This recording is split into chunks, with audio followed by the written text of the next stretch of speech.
I want to speak to you about a confidence which is rarely spoken about. Generally, what do we see as confidence? The ability to be sure, to be certain in things you can do, in your opinions, in your beliefs. If you are very sure and certain you walk into a room, the other people who are not so sure see you as confident. It is their perception of you. But such a confidence, in my understanding, is a very breakable confidence. Let us consider a very religiously fanatic person. Let us go into their brain. What is happening there is that they have been conditioned in a certain way, or they have read a certain book, heard a certain person, and they believe that that is the ultimate truth. And now their entire life is revolving around that belief.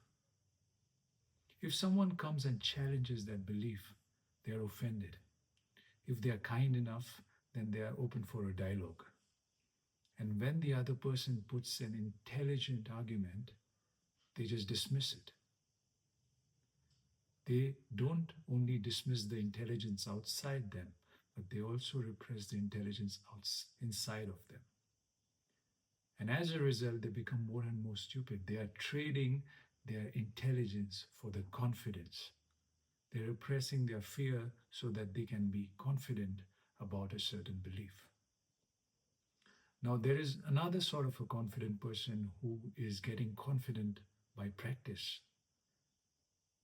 They play a certain sport or they play a certain instrument, they do a certain work in an office, and they become confident that they can do it because they have done it yesterday. The experience of yesterday is giving them that confidence, and it is required at its own level. But even such a confidence can be challenged by the experience of today. And this is why you will see most people are up and down. Whenever they go wrong, they lose confidence. They become nervous inside of them. And so going right is absolutely important. And that is why they will practice all the time, which is okay at its own level. But this is not the confidence that we are speaking of, because it can be taken away from you anytime. It's a performative confidence. I had a friend in college who was really good at singing. And whenever there would be a prayer meet or a performance, he would be invited to sing. And on one annual function, when he was invited, he did a goof up. Something was wrong with the sound and he could not hear the other instruments. He didn't have a monitor and he screwed up there. It affected him so much that he stopped singing publicly totally. He never ever sang publicly in our college. This is because his confidence was based on his performance. But there is another sort of confidence which is not based on performance, which is not based on repression of intelligence.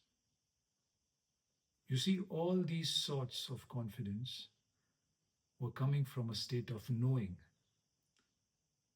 I pretend to know that that belief is the ultimate truth. I know I did yesterday, so I can do today. It was all based on knowledge. The confidence that I am trying to talk to you about is based on not knowing.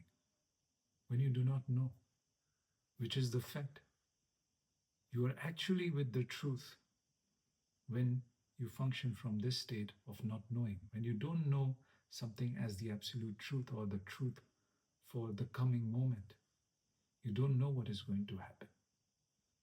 And when you don't know and you stay with it, when you're very rooted in this fact, then you're not afraid. Because you are not rooting for a certain outcome all the time. You're playing, you're learning, you're very vulnerable. And this is why when you go wrong, you laugh at it. Because your ego is not at stake. It is not, your whole existence is not based on being right, on being impressive, or being successful. You are just enjoying the process. You're present. So more and more, if you are comfortable with this state of not knowing, the body will do its role. Nature will do its role. When you play an instrument, You'll play it because you love to play it. And slowly you will be good at it. And when you're good at it, you will be joyous. And you will make mistakes, but those mistakes will not make you feel that you are a bad musician. You will learn from those mistakes. And you will be confident to play again because your confidence is rooted in your love for that thing. When you have a certain conviction about a certain belief, if you are not too fanatic about it, if you still accept that, okay, I don't know, I just have a feeling that this is true, then something intelligent, something more intelligent will come your way and you will get that. And it is always like a snake shedding their skin. Every few months, you shed your skin to learn something new. Such a person is growing. Such a person is always new. And their confidence is not threatening other people. It is not based on competition. Other people feel that, okay, this person is vulnerable. That person is just like me, laughing at their mistakes. They also will feel comfortable with you.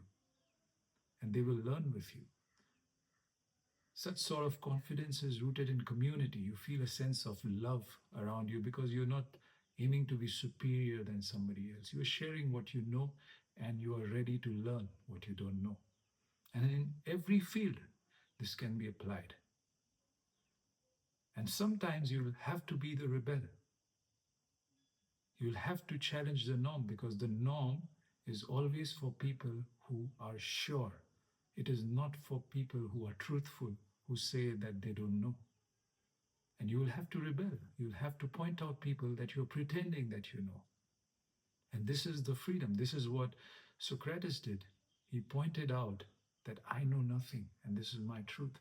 And from there, he was discovering truth moment to moment.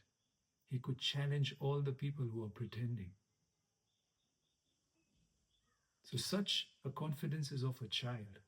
They are learning all the time. Their brain is so prepared, so silent, so observant that it can learn all the time. And you cannot offend a child so easily. A child has his own conviction because a child has no opinions right now. So this sort of confidence is about having no opinion about yourself, no judgments about yourself, and no aim to be in a certain position superior to others. And that sort of not knowing gives you a freshness, gives you love. And then you are no longer afraid of people who are more confident. You are no longer afraid of failing. And then you can do 1,000 things and enjoy what you love to do. This is the confidence I wanted to speak of.